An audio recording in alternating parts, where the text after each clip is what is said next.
Right out of the gate. Oops, something wrong on the original page of the chat, so we can see that. It is fun when I stumble across how you did some of the things that you do on your page. I'm like, oh, use that kind of overlay. Oh, That's right. use this animated thing. Yeah. Streamlabs has the thumbnails for Streamlabs are amazing. Yeah, I use... Like the YouTube thumbnails? Yes, I use Canva instead. Ladies and gentlemen, can I please have your attention? And I need all of you to stop what you're doing and listen. Now, live from Chicago, the Hal Sparks radio program mega worldwide. I have come here to chew bubblegum and kick ass. Hal Sparks, actor, comedian, and multimedia personality. And I'm all out of bubblegum. Hal Sparks. All right, let's do this. Tale as old as time. We are. Hi, Johnny Million. By the way, before we even get into this, I want to say hello to the chat room and the lovely folks that are joining us in the Criz out today. And I would also like to say that Johnny Million, there's the chat room. Hi, chat room. At infotainmentwars.com, at twitch.tv/HalSparks. Pick your poison. You can go to the Facebook page. If you feel like going to Facebook right now because Trump has been reinstated, he wrote, "I'm back" on there. And that was it. I think legally... Yeah, legally in his arrangement with his SPAC, he can only say so much. We'll see if he ultimately. I mean, when has he ever kept his end of a bargain? Never ever. Did you see Lawrence O'Donnell say, like, pretty much this statement that he released? He was like, and if you read this statement, you pretty much just insert the opposite meaning of what is written. Totally.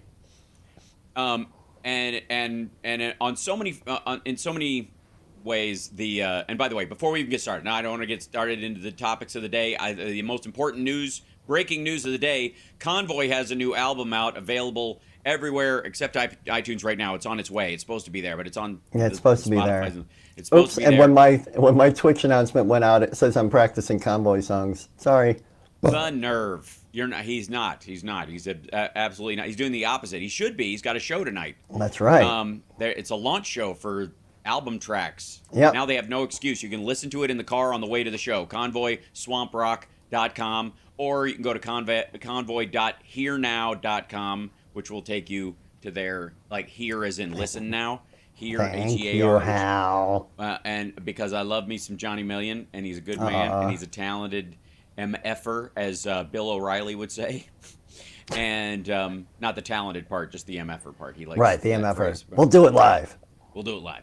And so anyways, new Convoy record out. And I'm going to get Johnny Million to come out and join us for the Ultimate Jam Night sometime in the future. A week from Tuesday, not this Tuesday, but the following Tuesday, Scotty from Anthrax is going to be joining us. Oh, neato. Oh, yeah, there's going to be I think he's the only one I'm allowed to say. There's like a bunch of people from that crowd. And I may be doing an animal-themed Wasp song, and I'll leave that up to your imagination. Wow. Playing and singing it. Yep. It's going to be a good like time. Like Animal now, from the Muppets? That's right. Yes, I'm going to be dressed like him. Torn shorts and just a waist-high vest, and that's it. It's amazing how Manson his outfit actually is. Oh, yeah. Yeah, it's pretty Manson. I mean, he's pretty Manson in his design. You know, I've always thought that Sweetums, the big pirate, was like a giant brother version of him. And I forgot he was a pirate. Yeah, he's a pirate. He got stranded on an island. That's why he has all the hair and stuff, and which in the 60s didn't matter. Anyways, we're getting way off course. This is for our other live stream, Johnny Million. This is when you bring me on your new Twitch. That's right. I think it might have to happen on Tuesday. I think it has to. So, speaking of Tuesday, because we're going to have to go live midday at some point when this is all going down, because Trump is having one of his classic panic attacks. And I gotta say, we're enjoying it. So he posted 2 giant screeds on Troth Sensual this morning, or yesterday, last night, or whatever, because he, whoops, sorry, hold on, the wrong page.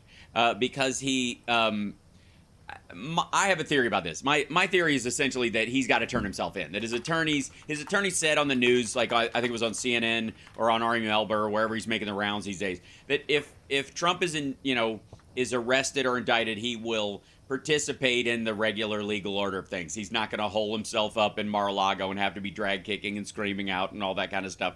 Because when it all boils down to it, the man is a coward and it's always someone else's fault. So there is this idea like, I'm standing for you and they're coming after me because they really want to get to you. Why aren't you saving me? They really want you, So in all caps, he wrote, our nation is now third world and dying. The American dream is dead.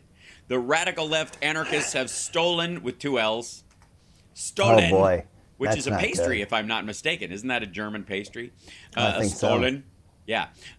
Wait for the creme. Our presidential election, and with it, the heart of our country. The heart of our country has been ripped out. It's been torn out.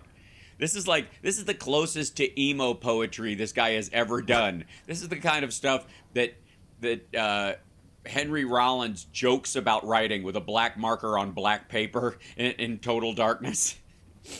Honest to God, if I didn't know better, I would think this was a new Robert Smith song aimed at Ticketmaster. Anyways,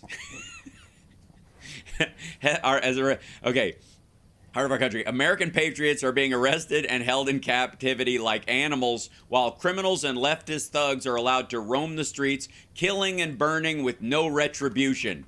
And by the way, he used retribution in one of his little pop-up videos that I covered on my stream yesterday.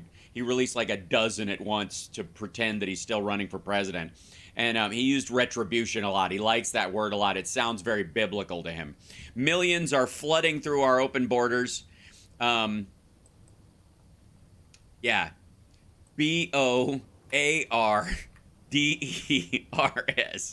Borders, as in people who you, I guess, rent a room to. Sure, BOAR. Oh God, that's how he spelled it. Oh yes, my word! He did. Stolen's misspelled. Borders is misspelled. I mean, as much as they clamor about the border, for crying out loud, you'd think they'd actually. Oh God! Many from prisons and mental institutions, crime and inflation are destroying our very way of life. ... Then there was a second post, because even on his own Truth Social, he can't just have as many words as he wants. He's always limited by the SPAC. By the way, the second one started off with page 2. Sorry. He wrote page 2 at the top of it. Like, I can't remember the last time I wrote page 2 on the top of something. I can't think of when I've ever done it. It like maybe a book report. Yeah, maybe an essay where you... I'm going 5th grade. I don't think any time after 5th grade, certainly not in the age of computers, when we were like writing report, because the header would tell you what page it was. That was one of the ways you get extra credit, is get your header in order so that you wouldn't have to do it. Header, footer, bibliography. Yeah, it's all good. So the second page 2, and by the way, Hype Train, thank you, twitch.tv/AlSparks. You Hype Trained over there? Nice. I did. It popped up right in my little head floats by. It's a very strange little graphic. Okay, page 2. Now illegal leaks from a corrupt and highly political Manhattan District Attorney's Office. By the way, I would like to remind everyone before we continue, as the classic Sparksism goes, you cannot leak a lie. I would like to remind everyone of that. Anytime somebody complains about a leak, it's true. Whatever's coming out, they are admitting to it, because you can't leak a lie. A lie is just a lie. If they're saying it leaked, it's true. So, leak a lie. Can't leak a lie. Doesn't work. Leak a lie. Yeah. Now, that is something that the late Tom Brokaw would have had a hard time saying. A lot of people believe you can leak a lie about the election. So every now and then my poor partner walks by looking at the office going, oh, boy. Yeah, well, people are listening you can't to hear that. the other part of the conversation. Right. Just like at my I'm just house. in here going, law. Yeah, they hear. I'm glad he's such an adult. All right, so wait, hold on. We got a couple minutes. Okay. Now, illegal leaks from a corrupt and highly political Manhattan District Attorney's Office, which has allowed new records to be set in violent crime and whose leader is funded by George Soros. I don't even... The leader... Wait, the district attorney is... I guess the office's leader, the DA, is funded by George Soros, is the idea. I don't know quite how, but we'll see. Maybe New York has a special tax on Hungarian billionaires who made all their money shorting the pound. Anyways, leaders funded by George Soros indicate that, with no crime being able to be proven and based on an old and fully debunked by numerous other prosecutors, exclamation point in parentheses, fairy tale. The far and away leading Republican candidate and former president of the United States of America will be arrested on Tuesday of next week. Protest, take our nation back. Now, protest, comma, take our nation back. Not protest, exclamation point, exclamation point, exclamation. Take our country back, multiple Magoo. No. Protest, comma, take our... It's just bad. I'm just saying, not only is it not motivational, that protest, take our country back sentence, it's just because it loses steam right when you should be rallying people. Are people going to get really upset about this? Are people going to get really upset? I think he's going to be very disappointed. Here's my thing. I've been saying all along, because people have been clamoring for them to bust him, and they're like, what's the holdup? And the holdup has been largely, you're right. It shouldn't be political, but it is. Part of it is how many of his followers are still willing to take up arms or commit violence in his defense. And the reality is that number has dwindled to what they believe is an acceptable number. That there'll be a bunch of people on Twitter, and McCarthy will look at his statement, which is hilarious, in a few minutes. But there are a bunch of people on Twitter who will clamor about this and say this is a travesty and you've just made me want to vote for him more and blah, blah, blah. But they can't vote twice, and they were always going to vote for him anyways, so it doesn't make any difference. And the rest of the people are like, I'm not voting for a criminal like this. Like, DeSantis has got everything I want, and he'll probably pick Nikki Haley as his thing, and we'll do an end run around the diversity, equity, inclusion stuff the Democrats are doing, and we're going to win with DeSantis. That's what they're thinking right now. He knows it. That's the panic attack that is going on daily at Mar-a-Lago. So the idea that there's going to be a giant, march in the streets, equivalent to, say, the Women's March or the Million Man March or any of that kind of stuff, I'm going to call BS. Also, considering he's going to turn himself in. He's going to fly to Manhattan, show up just like Alan Weisselberg did, martyr himself verbally, outside the place, and then leave. He's going to... I was out in 2 minutes. They couldn't even hold me. He's so dumb. He's so dumb that he actually even... fan. You're not anymore? No, not anymore. You're not going to vote for him again? Lost me. Twice was enough? He really lost me this time. He did. Finally. That's the one. Right. We got to take a break. When we come back, there are preparations being made for his arrest. That is, they're not taking this for granted. They really do think there might be an issue, so they're looking out. Hopefully there won't be. Yet another Trump dud. But we'll see. We'll be back right after this. It's the Hal Sparks Radio program, Mega Worldwide on WCPT Radio, Chicago's Progressive Talk. I should be holding it with my left hand so you can see my mug. Well, that's pretty neat. It's pretty neat. Have you been aboard Air Force One, Mr. Sparks? No, my cousin has. That's pretty cool still. Yep. During Bush, though. Really? Mm-hmm. Oh, wow. Yep. It's old. That's an old mug. Which one? Which Bush? Oh, Bush 2. Okay. It's so sad we even have to ask that. I know. Right? That there was more than one of them in here. Hi, chat room, by the way. But let me scroll this down so we can catch up because it gets confused. Wow. Please make me president. I'm Joe Exotic. I want to pardon myself. Bush 2, the sequel. This time it's impersonal. I need a MAGA Tears mug. I have a Fuck Trump mug that was given to me as a gift, and I 60 seconds, guys. Thanks. I save it for special occasions. Tuesday might be one of those occasions. Wear my Joe shirt and and hold my Fuck Trump mug. Yeah.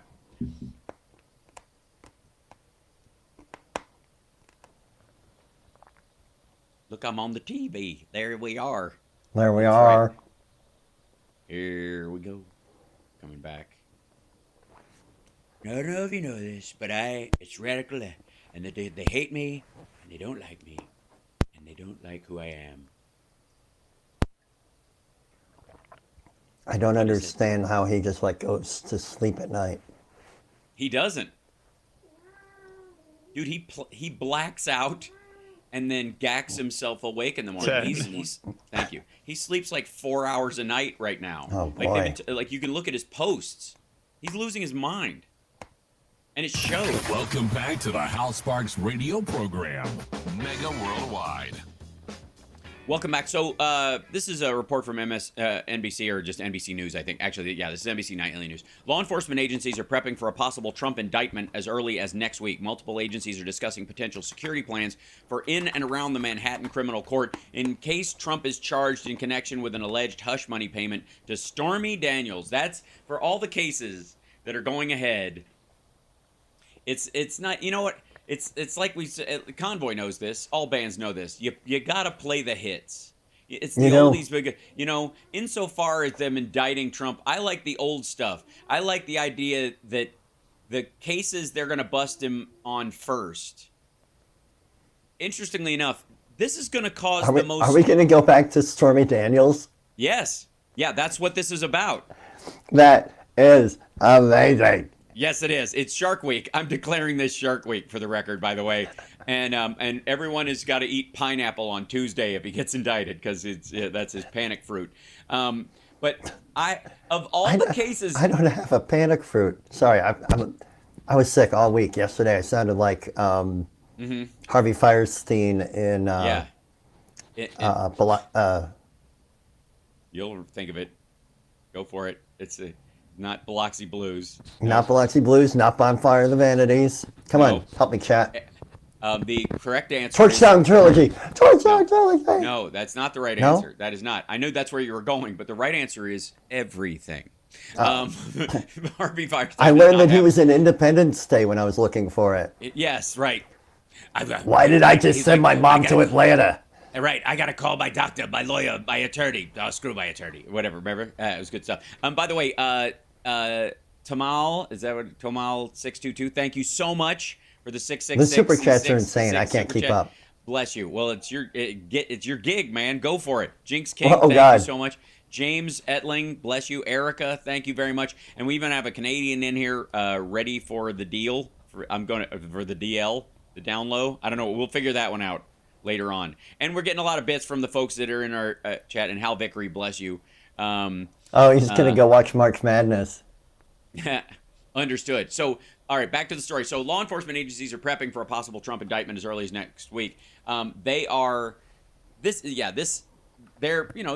going to do extra. When Mar-a-Lago was raided, one of his lunatic followers attacked the Cincinnati FBI office. So it's a nationwide dragnet they're going to have to do on the idiots there, because the irony is that red state terrorists don't like to drive very far, apparently. And so when they freak out on his behalf, they're not going to D.C. They're more than likely going to, find the local IRS filing office and set the garbage cans outside on fire and stuff like that, or spray paint a swastika on something. So the law enforcement, it's yes, around Manhattan, they'll have to do something if they, especially if he's there and he has to turn himself in, and word on the Q threads happens. But at the same time, I gotta say, it's not gonna be the big turnout he's expecting. It just ain't. Yeah, it's so weird. Yep. And he'll just like Mar-a-Lago, he'll think it martyred him and raised his. Remember, he was convinced he got super popular right after Mar-a-Lago happened, and then it tanked again. And he thought that was actually. There was talk around Trump world and on their Telegram channels, MTG talking to Stephen Miller, talking to the Trump campaign folks and all that stuff. Like Dolly World? Yes, all of them except awful. Dolly World's lovely. It's a silly I'm sure. But it's fun. Yeah. And the 2 drops they have on their roller coaster are worth it. They're terrifying and exciting. But you made me do that, Johnny Miller. Yeah, I did. You did. That is your fault. That is your fault. All right. So he's here's the best thing about this. On the series of thanks. Yeah, that's Hill 1. So that's Hill 2. All right. So all right. And you scream the second time because you don't want to leave. But that's the point right. I'm trying to make, quit it, Johnny Million. You can't do. No. Yeah, thank you. Own the libs. It's a good idea. So that's the official own the libs noise, apparently. So, of all the cases that he's got in front of him, the most I think the most dangerous for him personally, as far as time goes, is his financial shenanigans in the New York real estate market, were they to finally get their day in court. The second one, I would argue, is the Georgia case, where he tried to manipulate the election there. That you're really looking at some real time in both of those situations. The Stormy Daniels one, relatively minor, probably going to pay a fine on something like that. He's not going to do time for that one. However, of all of his legal woes, which are voluminous, which one do you think will cause the most upheaval at home? At his home? Yes.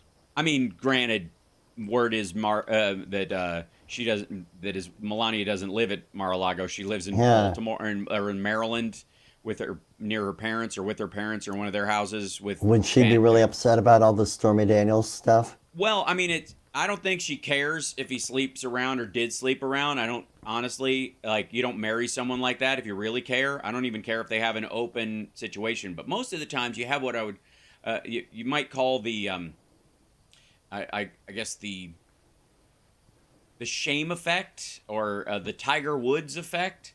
I'll let you do it, but if it gets out in the news, I'm going to smash the windshield of your car. That kind of stuff. It's okay in secret. But if you shame me in front of my friends and brag about traipsing around behind my back, then, it makes it hard for me to go to the grocery store. That kind of stuff. Yeah. That's been a constant. And ask any of the NBA wives shows that they tend to do. That's the argument, right? That's the agreement, right? And so if you're going to marry, you're going to be the third wife of someone like Donald Trump.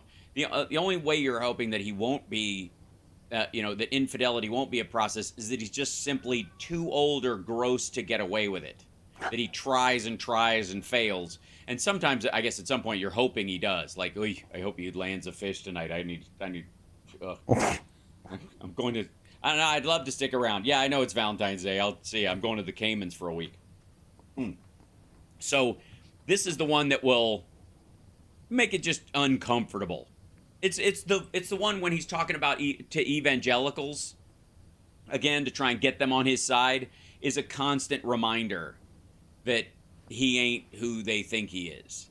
Yeah. And you know what I mean? And that's kind of the spectacular part of it.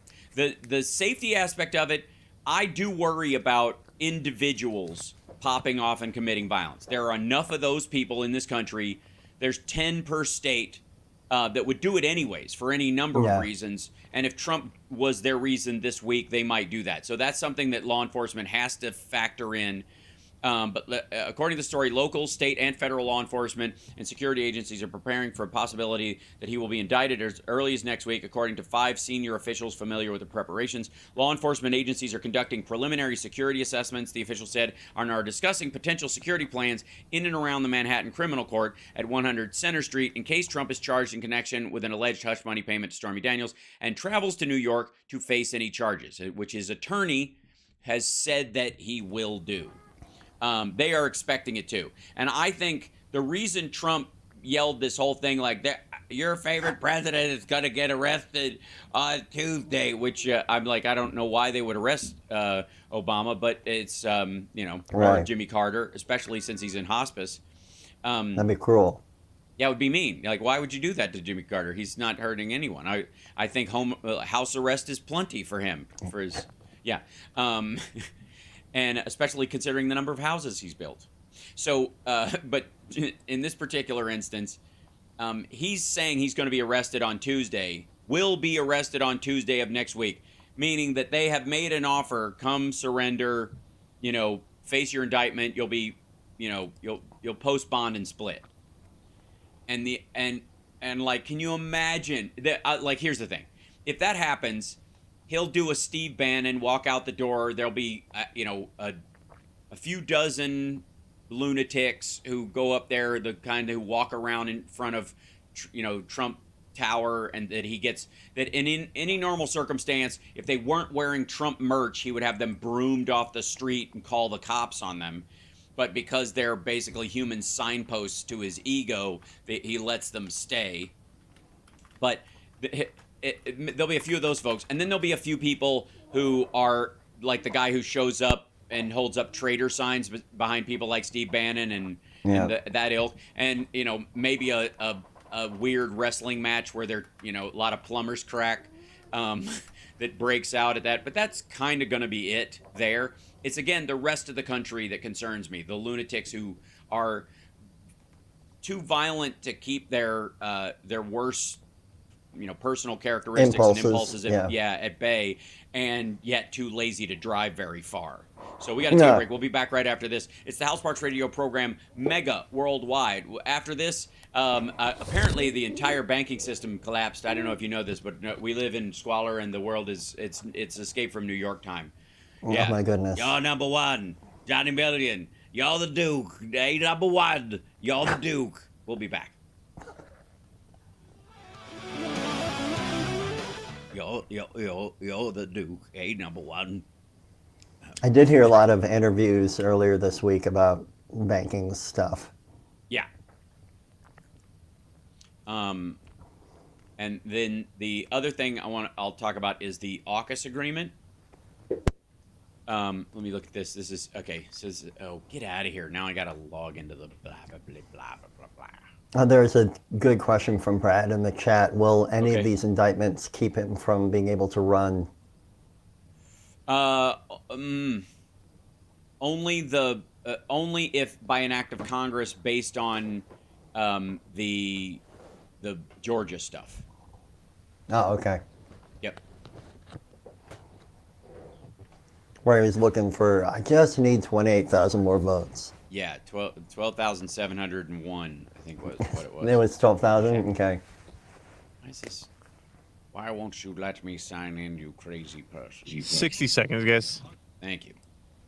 There are people in my chat, Hal. Can you see them?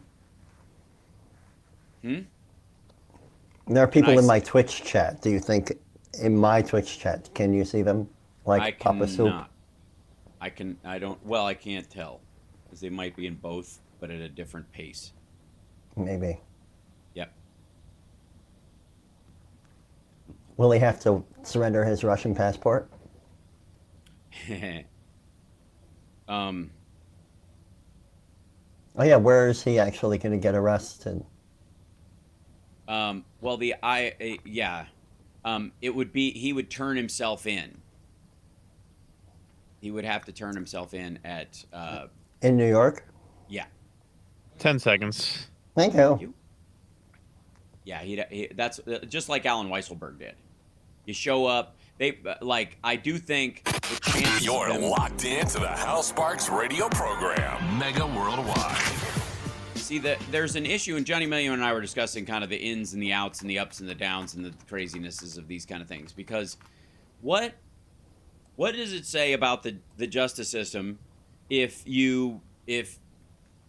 one member of a criminal enterprise has to follow protocol and be cuffed and shackled, and another doesn't? If the underlings get cuffed, but the boss gets to walk in in a slick suit and Al Capone his way through the proceedings. If you'll recall, when Alan Weisselberg showed up, they cuffed him because that is the protocol. In this particular situation, I doubt, and it had to do with, I think, the amount of money that was involved that created that protocol. So since Trump's is kind of a penny ante, influence peddling, like buying someone's silence kind of a case, he probably won't have to, but he might. Yeah. And that would be the reaction, I think. The picture of him in cuffs, which would just be, oh my God, like the outrage machine. We'd have weeks, if not months, of that, and people would be wearing T-shirts with it on it. Yeah. So they have to factor That's like the that one stuff. thing that has me like tapping the brakes on the giddy vibe that I want to have. Right. Well, exactly, because there's, these are things to consider. And again, it isn't because of necessarily the rally goers. They were going to vote for him anyways. They're still going to vote for him. It's not going to win him any independents. As a matter of fact, like, how many independents do you know that are like even the libertarian Republican types that are so mad at the infrastructure bill or the Ukraine war, which is, 88% of the American populace supports, are so mad at those two things that they're going to vote for Donald Trump because he was shackled when they brought him in because he paid off a porn star to hide his affair from his wife and his and the world when he was running for president. Come on. Like, there have been a couple of, the red check marks out there. I think that's how we should call them, like the right-wing blue check marks on Twitter. I'm just going to call them red check marks. I think it's easier. Yeah. The red check marks have been wigging out, and they're all saying the same thing. This will only make him stronger. No, it won't. He's getting weaker by the day. It's pitiful. It's a fading offshoot of his campaign now compared to his original campaign in 2016 and then even his 2020 campaign. Like, there's step downs that are very noticeable in all these things. And it is reminiscent in many ways of his attempt to create an alternative football league. It is reminiscent of, there's Wagyu steaks, there's, Longhorn prime rib or whatever from Texas, and then way down here there's Trump steaks. There's like, I don't know, Evian's and all, like, the really fancy water, Voss water, which comes in a shampoo bottle. I'm not quite sure why. Really clean local tap water that people are proud of, to Flint, Michigan, to Trump water. You know what I mean? Like, everything he gets involved in is this idea is like, this is the game now. I have entered the playing field, and it all comes, everything now flows through me. And it never works out, even when he became president. Every single time. And I don't know why.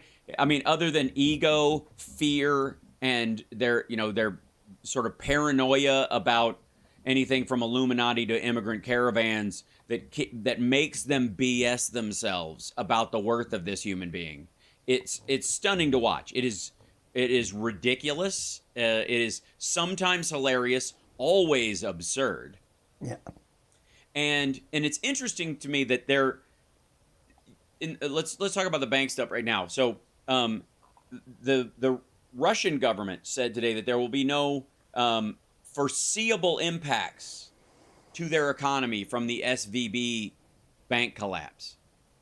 Now, why would they even have to say that if they weren't funneling money into the tech sector to specifically drive certain projects in the United States and other places, and if they weren't using largely crypto to get around sanctions that have been in place for a long time and that continue to go on?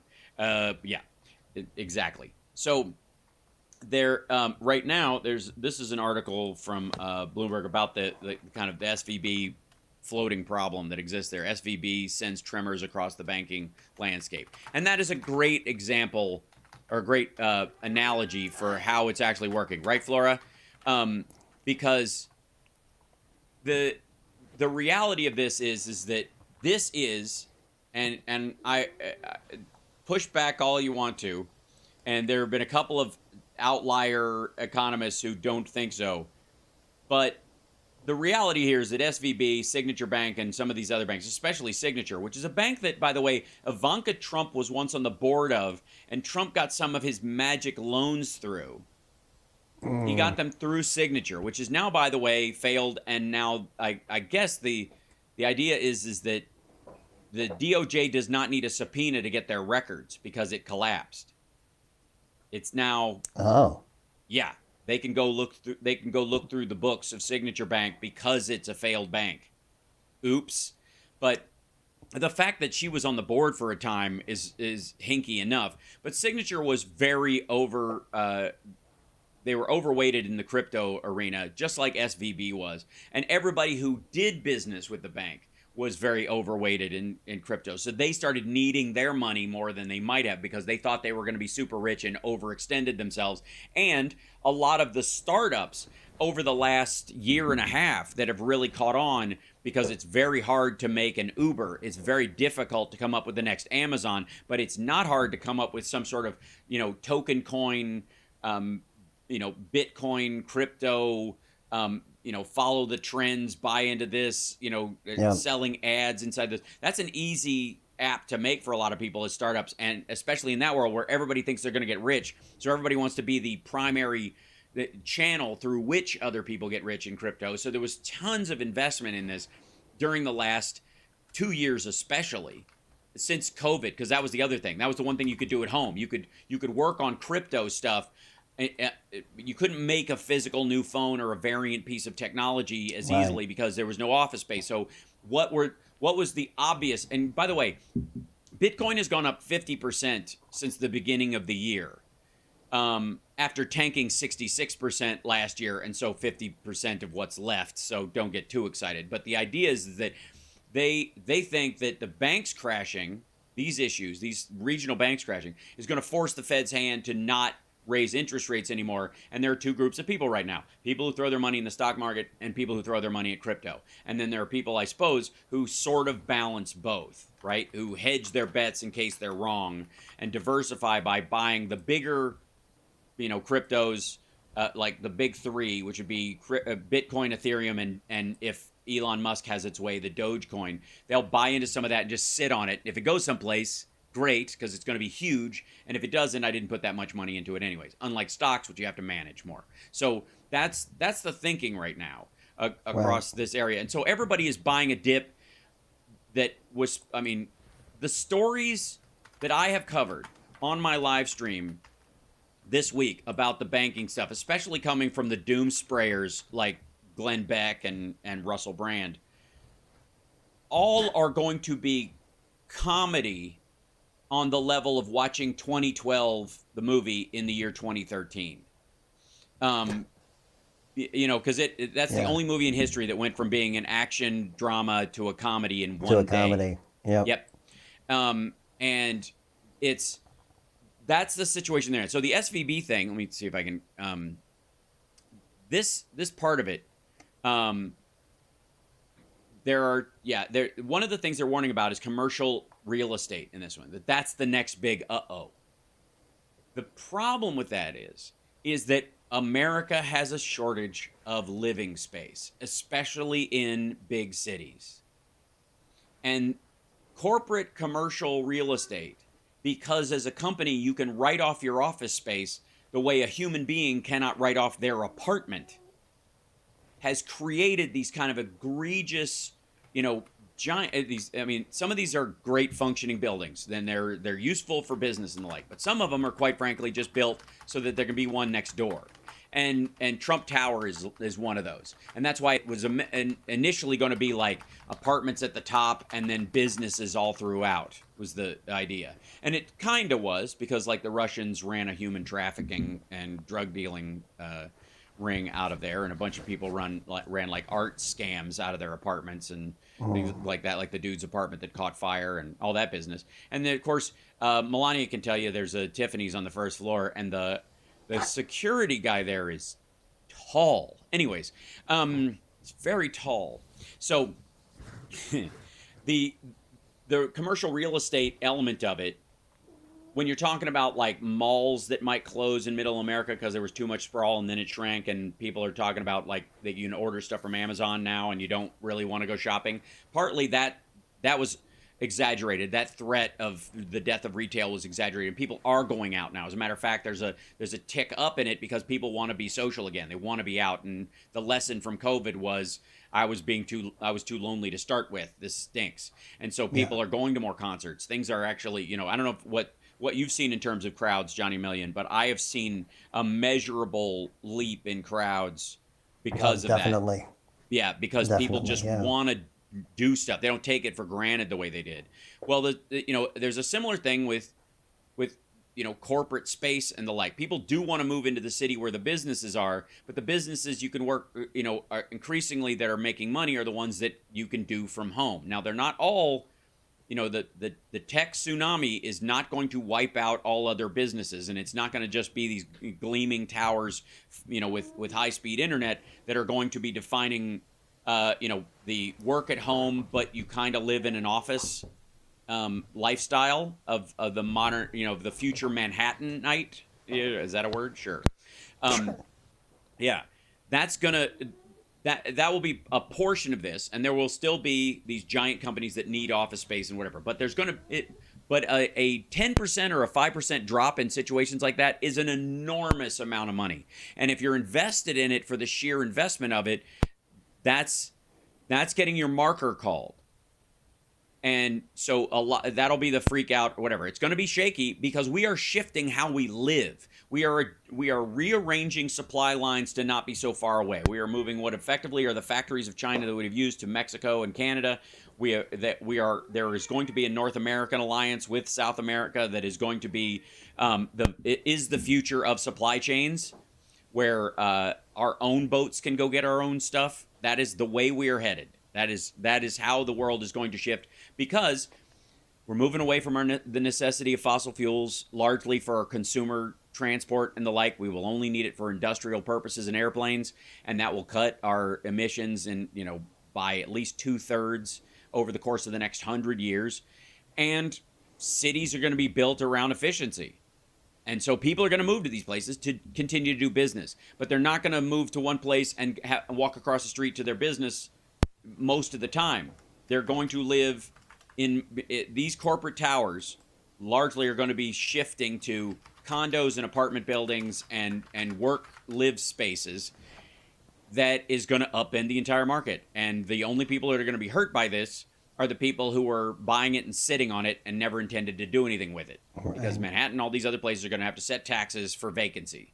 If you have vacancies and they stay vacant for a couple of years, you are manipulating the market for your other apartments, and you just don't want to. The cost of kicking somebody out is too high, so you're leaving 10 or 15 apartments or condos vacant in your space.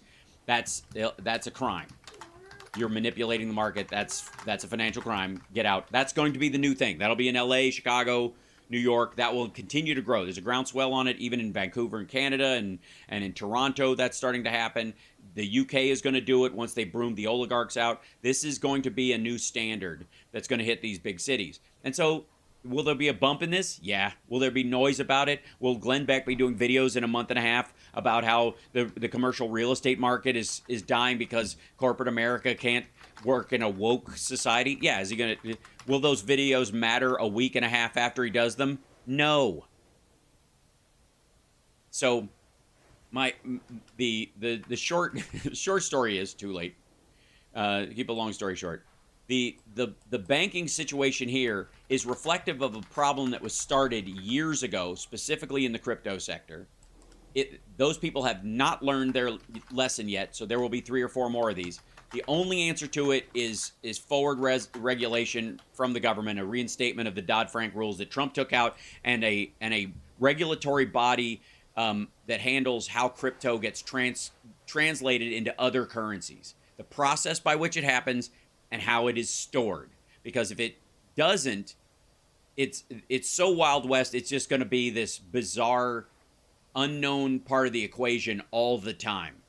It's going to be one of those calculus squiggles that says that in a giant, one of those beautiful mind equations, there's a little squiggle in some of them, and you're like, what does that mean? That's the part we can't know yet. There's a part in calculus equations that literally stands for nobody's figured that part out yet, but we'll assume they will, and we'll continue on with the math that we know. That's what our financial system is doing right now with crypto. It's lunacy. It's a problem. It's a solution in search of a problem, and the people who lost their shirt under SVB and that folks are gonna do it again and again. We'll be back right after this. It's the House Parks Radio program, mega worldwide on WCPT Radio, Chicago's progressive talk. Now with 100% more Johnny Million and a new Convoy record. And Philip Ittner is going to be joining us at the top of the next hour. Like, subscribe, give a thumbs up, support the show, super chat, patreon.com/houseparks, stars on Facebook, wherever you're, pick your poison. We're on all your social media things except Getter, because apparently that's propped up with Russian money. We'll get to that in a second. We'll be back. Did you hear that? The Guo Wengui, the guy who Steve Bannon was arrested on the guy's yacht. When he was arrested, he was on that rich Chinese billionaire's yacht. Okay, that guy was funneling money to Getter. He had his money was seized last week in a bunch of things because he was committing $1 billion worth of fraud, and some of his money was sitting in a Getter account. He was just laundering it through there? Oh, yeah. Oh, God. You don't think something like Getter actually makes money, do you? Right, Jesus yeah. Christ. Look at something as big as Twitter with all of its audience. Oh, my God. Everybody thinks your mic is popping, Hal. I don't hear it popping at all. Is it? Am I... Hey. Am I just louder than normal or something like that? I feel like if your mic were popping, I would hear it because I'm getting your audio directly. Yeah, but that's the problem, too, because sometimes I'll hear it and... See, we gotta. Here's the thing. I talked to the folks at Streamlabs because I complained because the collab cam in Streamlabs should allow me to bring guests in and all that. Mm-hmm. Just like I use the VDO stuff. Yeah. It should allow me to do it, but it's hit and miss. I think I found out how to make it work, and that's what we'll test on Tuesday. If we can make that work as the regular thing, then that any of the mic popping stuff that goes along with the VDO thing will disappear. It will. That'd be amazing. It should be okay, but I may say I'm a bit loud. Well, that's true always. It's a real Goldilocks chat room today. It is. Too hot, a little too cold. Yeah. There you go. I think we got it. 10 seconds. Thank you. I gotta bring this. So, hold on. Back here. Welcome back to the Hal Sparks radio program, Mega Worldwide. So, Johnny Million. Hi. There's a. It's good to talk to you when the word million comes up in the news. A lot of, especially, when it's over and over, when millions and millions are discussed, it's very important to have an expert like yourself. Your namesake. I know at least 1 million. That's true. Exactly. So do I. We know the same million. I think we do. Yes, we do. I might know you better than you know yourself, but that's another conversation for another time. Says the guy, by the way, who you can literally make pop culture monkey dance just by saying certain phrases. So it's terrible. Anyways, so one of the things that is hilarious about Trump's idea of business models, and probably, I don't know, I haven't read The Art of the Deal, so maybe this is a big chapter in there, but apparently one of his biggest, how he knows it's time to really go enter a market and go, it's time for my version of this product to shine, is when the market is completely oversaturated and losing money. Why go into this, into making your own social media network when there's only 3 big ones and one of the big ones has swallowed up one of the others. So Facebook buys Instagram. They're basically the same organization, and it's just an output thing. And then there's Twitter. Why enter there when you can wait until you've been kicked off of Twitter and everyone else, because they can't wait for you to come back, forms 6 other right-wing social media groups for the same audience. And then instead of going, you know what, I'm going to pick one of those, partner with them, slice off a piece for myself that's 100% profit that you know they would have given him. Any one of those sites would have signed him to a deal worth multiple millions of dollars if he'd have just jumped on Parler or Getter or any of those things. Yeah. But no, the brilliance of the business mind of Donald Trump is, no, I'll just make another one and park it in the same parking lot. It's amazing to me that anybody thinks he has any business acumen. The irony that most of these folks don't even recognize that he just takes other people's buildings and slaps his name on it, and that's what his that's his real estate empire. That is, yeah, it's labeling. Yeah. It became increasingly so. Beginning when he took over his dad's company, he was obviously, there were still projects that were in line to be built. They were working on these things. He at least played at being a real estate developer for about 4 or 5 years, and then he was like, I can make more money just trading properties. And then he lost more money than any person in New York real estate history in a year, and then wrote Art of the Deal to spackle that PR hole shut. And in this particular situation, he's got, he's back on Facebook, but he's got an agreement with True Social, or the SPAC that runs it, to only be on there. I know. I feel you, Flora. Flora knows it's she's like, that's bad business. And I agree. She's absolutely right. So you'll recall that Parler, which is a very awkward name, because I think they went for parlay, as in speak, as in negotiate. You like from the Warriors, you come in here, no peace, no parlay.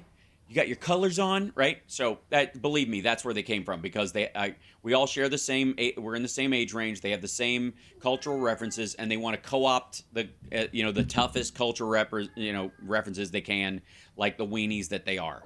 And so, yeah, it's all Punisher logos and the Warriors and come out and play and blah blah blah. So if I see another thin blue line Punisher logo, right, get over yourself. Especially when, if they had it on a poll at January 6th, they had to hit a cop with it. So one of the places, like, Parler lost 70 terabytes of user data in a single hack. The largest, I think, drop of per capita, certainly, of user data in any social media website in history. I think Facebook is the only one that had more at one point, but that's because they have 1 billion users or 2 billion users. It's, that's a drop in the bucket to them. But Parler it was just embarrassing. That was Bongholio's place.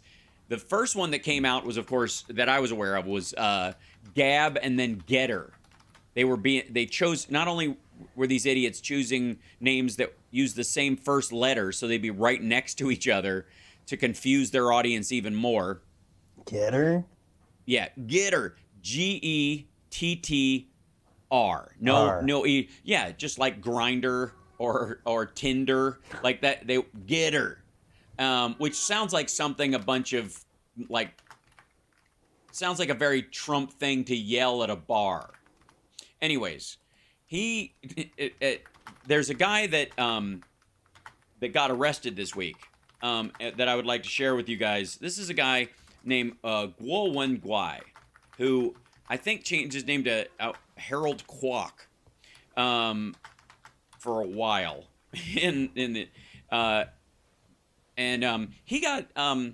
He got arrested and charged this week. And then, interestingly enough, exiled Chinese billionaire charged in New York with financial conspiracy. This guy, Guo Wengui. Fugitive financier and associate of Steve Bannon is accused by federal prosecutors of engaging in a complex scheme to bilk thousands of online followers. Now, he was engaged in the Steve Bannon. He was all over the Steve Bannon "We Build the Wall" scheme. He was part of that. They decided Steve Bannon was a big part of the wall building. The scam to defraud maggots out of their money. Right, that whole right, thing. right. It's what he got arrested for, and it's what he ultimately Trump pardoned him for that. But Guo Wengui is one of these guys who has made his bones as an opponent of the CCP and a fugitive from the Chinese government. Increasingly, I find this a dubious assertion, and his actions over here read more like a double agent. Somebody the Chinese government literally sends over to just stir the pot, steal money from certain people, gin up unrest, and get people mad. I find it curious that they charged him. We got to take a break, and when we come back, Philip Bittner will be joining us. I find Whether it you interesting. like it or not. They finally indicted him this week, and Philip Guo Wengui, 3.5 million of his money was put in Getter, was in an account, Getter USA Limited or what have you. It's interesting that happens, and the fraud case against Trump moves forward at the same time because they are interlinked, because both of them engaged in financial dealings with one Stephen K. Bannon, who is going to be the linchpin that these people will curse in their jail cells. We'll be back. So, I wonder if the popping, somebody's described it as a low thump, and I've got my lavalier on, and I burp in my chest. Wouldn't that be amazing? Like if my burping were interfering with the audio? Yes, that would make amazing. me so happy. Hang on a second. Amazing is the word I would use. Hang on a second. Oh no. How many pretzels does it take to make Johnny Million burp? This is a quick test. Yeah, like 8, 16. God, this just keeps going. So, what do you think the frequency range is? I need to really roll off the bottoms of this thing. I need to do like a pre-EQ. Yep, it sounds good though. Sounds solid. Oh, good. Yep. And wait, I'm going to turn off my keyboard. Can you hear the tickety tick? Yes. But not like before. Tickety tick. You can still hear it really well. It's not as loud, but yeah, you can. Has it ever occurred to you to get a keyboard that was made after 1996? Look at this sleek. Right? I'm not worried about that part. The look, bottom there's no of it buttons. isn't. There's no. Look. There's no buttons. Okay, I was not. Oh, yeah, I see. Oh, I see. There it is. Look at that. Yeah, I'm not even sure why it makes noise at all. You need the It's rubber. wireless. Oh, I see. It's the lack of wires makes it noisy. Yeah. Oh, wait. Here we go. Here's Philip. Hold on. He's joining us. Let me get him in here. I see him. Nope. He was here, and then he left. All right. It happens. Let me go back to studio mode.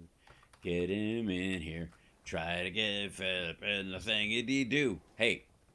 Open up this guy. We should pop him in here when he comes in.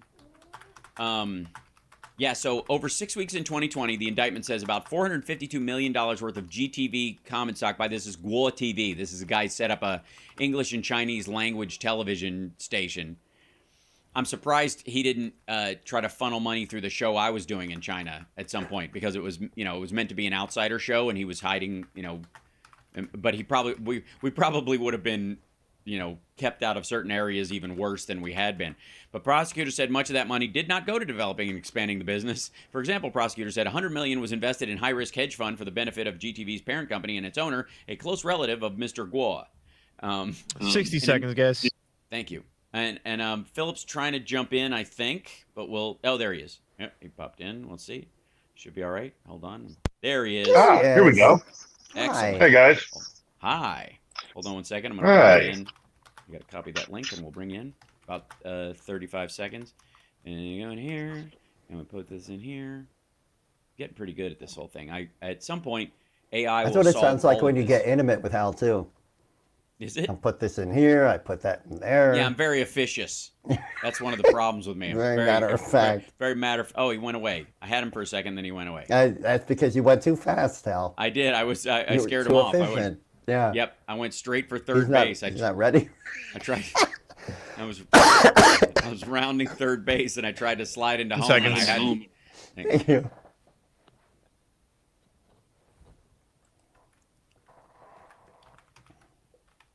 You're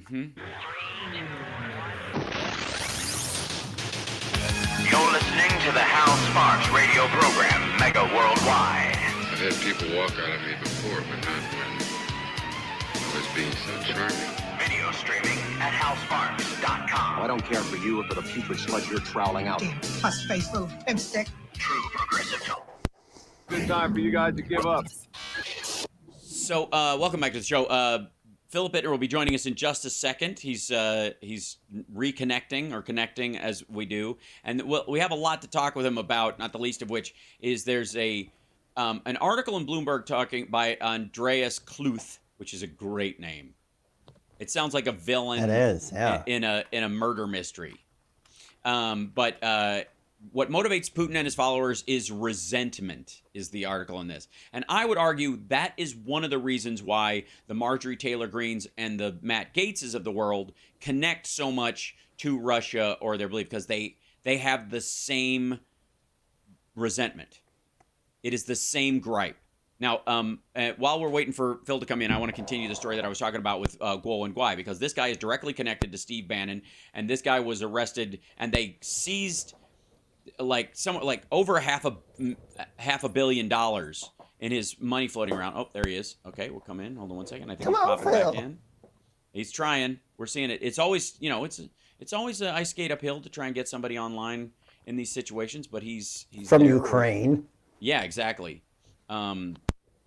Hopefully he's able to, oh, nope, he went away again. All right. I was already putting his link in. Like, I have to, so for the who's at home, because radio is the theater of the mind, when a guest comes on, or even when Johnny Million comes on or whatever, I have to, when they pop on, quickly copy the link for their appearance on the show, and then put it in my streaming software, which is it's a little cut and paste job on some little menus. Gently. Yes, I do. You can't rush that kind of thing. It's it's like petting a cat's fur backwards. It just doesn't like it. So it takes a little bit of I wouldn't say it's a high stress environment, but it's closer to one of those stupid games you play at a fair where you pput an egg on the end of a spoon and try to walk really fast and your partner's yelling at you. Right. That's about the level of stress of getting it done. Would it be great if there was an automated way of doing this? Absolutely. Am I working on a way to fix that? Of course. Right now, is there one? No.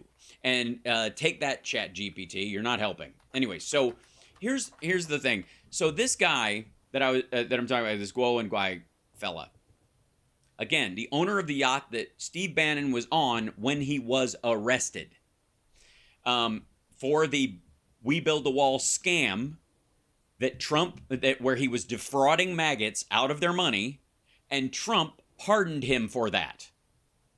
While, by the way, calling him a scumbag all the time. It was super weird. Like, he was not friendly in his language towards Steve Bannon, but when it mattered and where it mattered, boy, oh Shevitz, did he allow him to just skate. And in many ways, go right back to doing what he was doing. So Steve Bannon still has this relationship with this guy, Guo. That guy got to keep his money. He wasn't indicted on it till now. And that scam, basically everything that this guy is involved in includes Steve Bannon and, by extension, largely Donald Trump. And all of it is the same kind of pump and dump fraud scheme that you see all over the place. I would not doubt if we would find out that some of the money seized by the feds, was in SVB or Signature Bank. Wouldn't be shocked at all. Right now, they're not saying, I think, because the banks go, it's not our fault, right? But, and the problem is sometimes banks will complain that, if you make a big deal out of it, other people won't want to have their money in there because they didn't know there was a crime going on. They just thought it was another account. And then, people will think they did know and they were participating in it, Deutsche Bank. So All right, so over 6 weeks in 2020, the indictment says about $452 million worth of GTV, that's Guo TV, that's that guy's own network. Common stock was sold to more than 5,500 investors in the United States and abroad. That's not a lot of people for that amount of money. But prosecutors said much of that money did not go to developing and expanding the business. For example, prosecutors said $100 million was invested in high-risk hedge fund for the benefit of GTV's parent company and its owner, a close relative of Mr. Guo, who was funneling the money to him. And in another scheme included in the indictment, Guo and others were accused of inducing people to invest more than $250 million in something called G Clubs. This dude throws his last name, and he and Trump are cut from the same cloth. It's amazing. G Clubs, which claimed on its website to be an exclusive high-end membership program offering a full spectrum of services. To join, prospective members paid a one-time fee ranging from $10,000 to $50,000. In reality, G Clubs providing nothing close to a full spectrum of services and experiences to its members. It was supposed to be some sort of high-end almost had him. I was literally Phil popped in, and I grabbed the URL, and then he vanished again. The internet there is spotty right now. There's a lot going on. The Securities and Exchange Commission in parallel civil action sued him at the same time. They said Guo is a serial fraudster. Guo took advantage of the hype and allure surrounding crypto and other investments to victimize thousands and fund his and his family's lavish lifestyle. And Steve Bannon's and Donald Trump's. These guys are thick as thieves. And I would argue that the only way that Guo gets out of any of this stuff is to throw a bone to prosecutors, shave some time off, because his second biggest fear is that he gets 50 years in an American prison.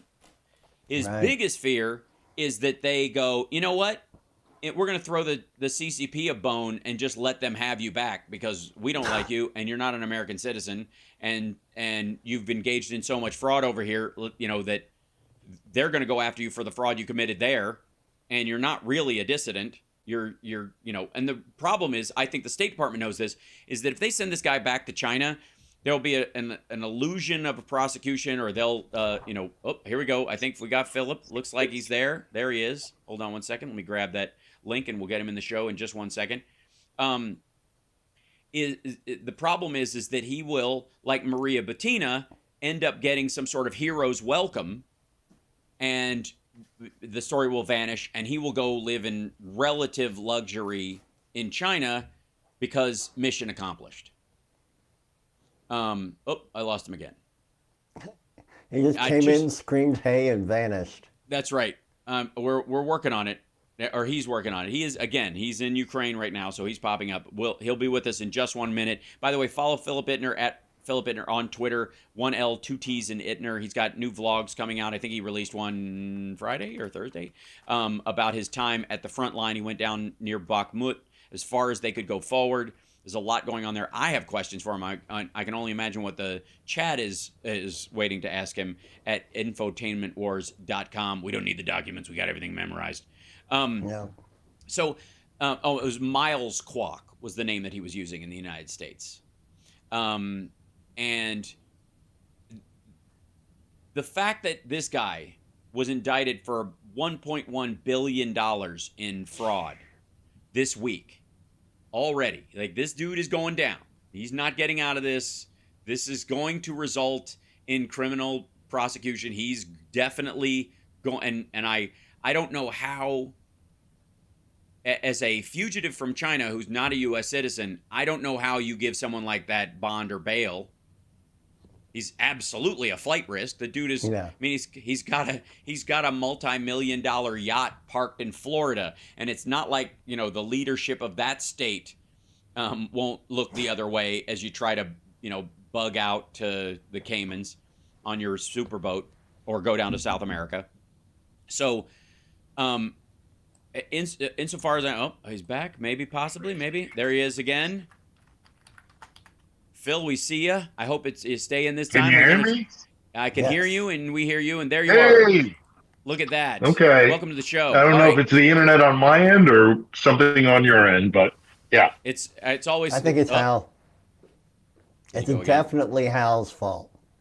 Stop making it about my end. By the way, did you see that? He just vanished again. It's the internet on his end. There's something jumpy there. I do think it was pretty funny. He's like, I don't know if it's the internet on my end or your end. But you guys are streaming to tens of thousands of people right now, and I can't connect. Right. Yeah. Well, here's the thing. You know me, I will always take the blame, and Phil knows this about me, so he's exploiting an emotional lever that he knows is there. The same way you do with pop culture references. Hopefully he will be with us, in the next break or something. Maybe he'll have to shift whether he's using, the Wi-Fi in his situation or cell service there, one or the other. We will work that out. Don't worry. But here's the good part. He's alive and well, and we know this. And that's what most of us worry about, because Phil being in and around Or that's all the hologram we could afford. That's right. That's all there is. So let me go back to the news picture here. This story, the reason I'm bringing this story up about this guy, Miles Kwok / Guo Wengui, is it is all tied to the illusion that the Republicans are trying to push that the Chinese own Biden, that the Chinese Communist Party owns Biden. That's the story. Which, if they were, by the way, then one of the things that wouldn't be happening is this story right here, where the U.S., the U.K., and Australia, quote, send China a message. The AUKUS agreement, which was signed last year, has resulted in it has borne fruit, and the U.S. and the U.K. and Australia are engaged in the Australia will be purchasing 6 U.S. subs. I believe they're Virginia-class subs, which are nuclear-powered, not nuclear-armed. And they're like longer and thinner, like really dark. Yes, they're like Virginia Slims, right? And they have lower tar, right? Yeah. It's actually ironically probably where they got the name, because that's how the Navy works. You know what I mean? Mm-hmm. They come up with like weird hinky names for stuff. Yeah. But the AUKUS agreement, which we talked about last year, which is slowly becoming the JAUKUS agreement because the Japanese are going to be joining it, has resulted in the sale of 6 nuclear-powered submarines to Australia and a partnership with the technology used in the Missouri class or in the Missouri submarine that will be used in UK and Australians collaborating on one of their subs. So the UK has one of these like secret subs that's really quiet, and again, not nuclear armed, nuclear powered. There he is. I know he's back. I'm going to try him again. He's see if he still blames me for what's going on here. I'm trying not to take it personally. I don't know. No, it could be on my side. I don't know. Could be the Ukrainian internet. I'm going to go with that. I'm just going to, because let's take a break, and because right as you come in, hold on. Whoop, there he is. That we've got you, hopefully we'll hold. Take a break. Yep.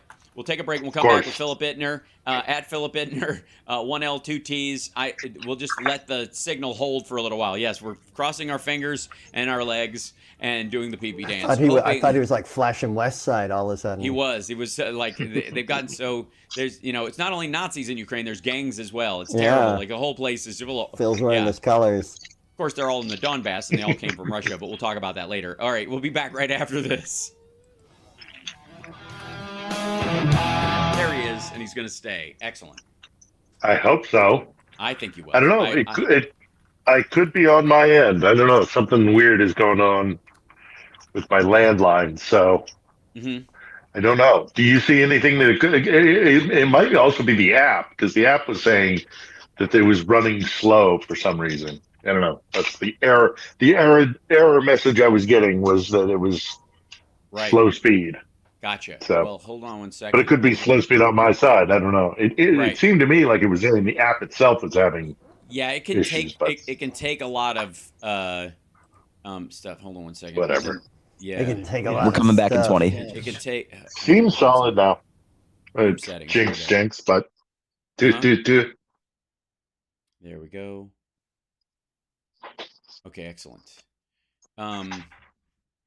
We're coming back in a couple seconds. I think we're all right.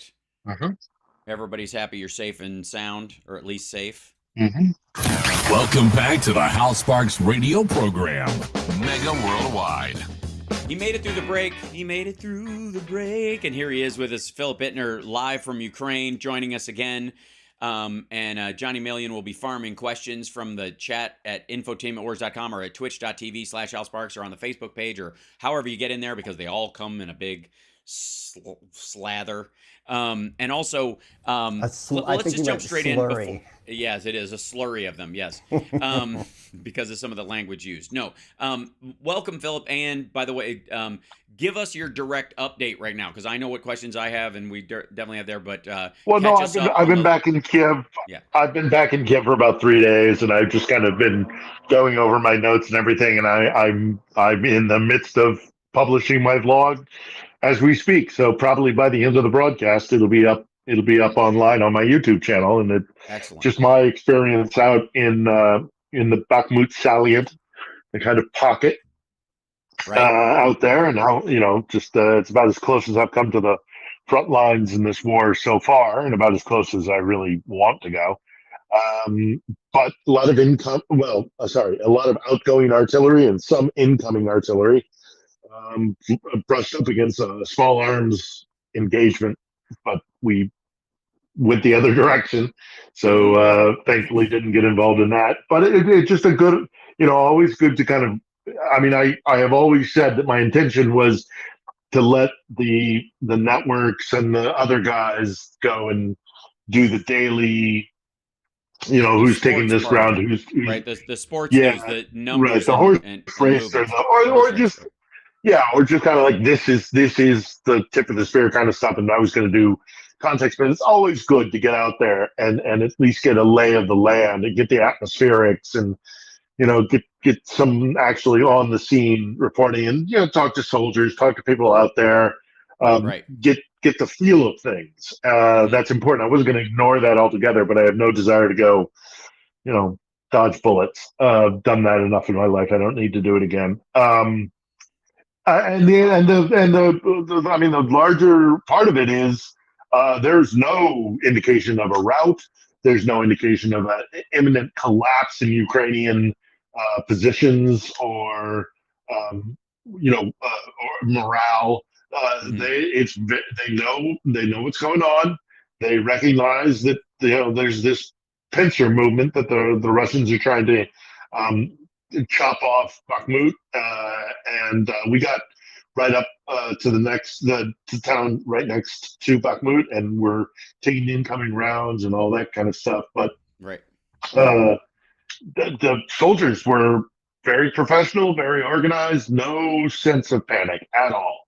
So I don't see them cracking and running anytime soon, whereas we know that the Russians are dying approximately 1,000 a day, and that's got to wear on their morale and their situation. Plus the fact that they're facing the Wagner guys, which are made up of a good percentage of criminals who don't want to be there anyhow, much less the regular Russian army, which is made up of conscripts who are kind of dragged off the street sort of thing and quickly trained and thrown into the meat grinder. So, I don't think the Bakhmut is going to fall anytime soon, but who knows? The battle's been going for some time.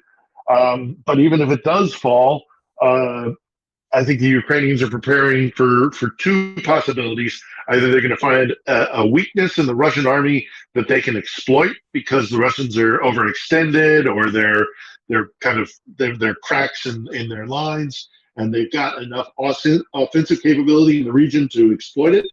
But at the same time, I also see them digging in for defensive positions if they have to fall back from that Bakhmut salient and fall back to the town I was in, Chasiv Yar, that kind of border area, because I saw them preparing for the potential of a battle there. So it's on a nice edge, as I say in my vlog, and I don't know, but it is not a lack of coordination or cohesive military structure. The Ukrainians are holding strong. Right. So people, and sadly, on the other side of things, and of course between both of these armies, the people are suffering. It's the place is blown to hell. Pardon my French. Yeah, right. I think I'm pretty sure that's a German word, but I think I can get away with that. I can get away with it. You totally can. Anyhow, and as I say, so despite what the military situation is and the morale of the Ukrainian troops, I could not poll the morale of the Russian troops because I was on the other side of the line. But it's the people who get caught up in the middle, and it's what war is. It's that awfulness of war. I thought, taking away of course, people's you know that the agency. ICC this week That's the issued other an big news, arrest yes. warrant for Vladimir Putin for war crimes. And the reasoning, like, for the warrant itself is very telling, because there was a lot of whataboutism on social media back and forth about, then why don't George Bush and everybody else, well, when are they going to do it for George Bush? When ultimately the reasoning behind the warrant was not any particular activity between combatants or a civilian fighting or any kind of stuff. It was about specifically the abduction of children. Of children, which they openly admit they do. Yes. So they publicize it. Right. So in the whataboutism, it kind of, it answers itself. What about George Bush? And, the whataboutism, the whataboutism is only people who are trying to not look at Vladimir Putin and Russia's crimes, because everything is seen through. Everything is seen through the prism of Americanism. Everything is seen through the prism of the guilt of the West and the complicity in some, whatever you think may have happened in the wars that have happened since 9/11, or, even going further back into kind of American quote unquote imperialism. But this is not that. Because if people who make that claim actually took the time out to read the charges that came out of The Hague, it's because so two people were charged. Okay, two people have been charged. It is Vladimir Putin himself, and it is the woman who runs his basically federal child services, because they openly admit that they are in the process of doing this. They have held press conferences together. Maria It starts with a B. Something Belova, right? Yeah, yeah. She's a blonde woman who held a press conference. Well, not a press conference, but was filmed bragging about adopting, quote unquote, a child from Mariupol. And Putin is congratulating her on this. I mean, they are openly admitting, and that's just one instance. That's the most flagrant abuse of it, and that's, I think, where this stems from. This charging, because they're in public, they're saying, yeah, we're taking children and we're de-Ukrainianizing them. We're purging them of their Ukrainian banderisy Nazi tendencies, and we're teaching them how to be good Russians again. Well, I mean, that's how they look at it. The rest of the world and Ukraine sees it as taking children away from a town that you committed, just indiscriminate bombing and civilian deaths, and created orphanages, and, then packed them all into buses and drove them across the border to Rostov-on-Don, and then spread them up in the country, through adoption services. And this woman who works with Putin admitted to doing just that. In her mind, she's adopting and rescuing this poor Ukrainian child, and I'm saying that with deep sarcasm and derision. But the reality of it is, they're stealing kids, and that's part. If you read the UN Charter on crimes against humanity. I believe it is 7 or 12 tenets of it, of what it is to commit with genocide. Part of it is abducting children and doing ethnic cleansing and the abduction of children. And that's exactly what they're doing. And so the ICC, has made this decision that, it's of course largely symbolic, because who is going to actually nab the president of the Russian Federation? But if he goes anywhere, it's effectively if he goes anywhere, it's a travel. He can go to Pyongyang. He can probably go to Tehran if he really wanted to. And he can go to China. He could go to Damascus. He can go to China. which we'll talk about next as well too. On the other side, yeah, but you do notice the day after he did his big he did a tour of Crimea, which I don't think he's really done since then. Mm-hmm. He went to Crimea to say, I can still move around. My country's so big, I mean, that's kind of the messaging that happened. But right. Yeah, no, nobody's going to go and abduct Vladimir Putin and bundle him into a plane and fly him to the court. You know, he's unlikely to go to Davos again. He'd be lucky if they did, because if anybody bundled him into something against his will, a plane or a train or an automobile, he's not going to come out the other end. He's got a sack over his head and his hands are tied. Yeah. Yeah, exactly. And he's going to make one video and then he's going to vanish and, retire in dirt Napistan. But one of the or off the Elba in proverbial Elba in the Black Sea somewhere. Right. So the Japan Times broke a story that Chinese munitions and the U.S. confirmed it, that Chinese munitions are starting to show up in field, and it's largely they're not sending the assault weapons, the like equivalents of automatic weapons. They're sending their equivalent of the, even though it's designed to look like an M16, they're sending the equivalent of an AR-15. As bad as that is, and as terrible it is in a civilian environment, it is not the total war machine you would want in these kind of circumstances. You would want, and they modify them for full auto once they get to Russia is the idea. So they send them over as, this is how they've ended up there. China makes them, they send them over as hunting rifles because they're single shot, and then they send over the modifying mechanism.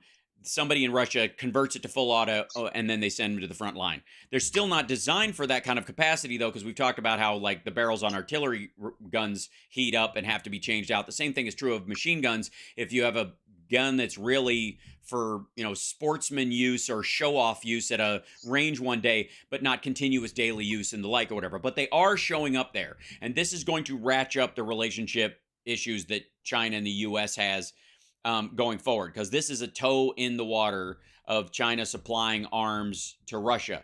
It's still not what they need. It's, they're sending them parts, and they're sending them, these, what they call hunting rifles, which look exactly like the AR-15. Well, if you decide, if you're the Kremlin or if you're the Russian Ministry of Defense, and you decide that what you're going to win this war by sheer numbers and not by any kind of good tactics or any kind of sophisticated weaponry, then it suits that model just fine. But the Ukrainians are getting tanks and infantry, high-end fighting vehicles and artillery. High-end, effective artillery, just because you have more guys with AK-47s or, small arms, or, in whatever, AR-15s, it's not going to matter. It's not, well, I say it's not going to matter. It is a different tactic, and it may just, by the weight of sheer numbers, they might win. I don't think that's going to happen. It beats the rifles from World War I we've seen. Let's take a break, and we'll come back with questions from the chat room at infotainmentwars.com or at twitch.tv/AlSparks or on the Facebook page. Get him to Johnny Million. He'll ask Philip what's going on over there and the myriad of issues that are coming there. I happen to think this is a private deal financially with supporters of the Wagner Group, and that's the workaround. That's why nobody in Russia knows exactly the numbers of it. So we'll be back. We'll talk about that on the other side. Might be involved. Yeah, I don't know. Right. We'll be back.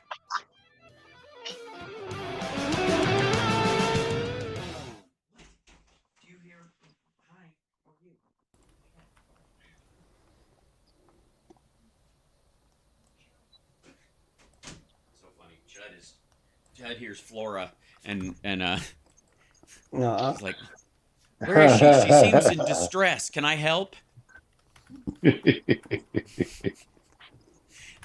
She did throw up in the other room. Poor Lisa had to deal with that. Well, you trade duty on that, right? Oh God. Yeah. So it's all right. I probably get like 70% of it.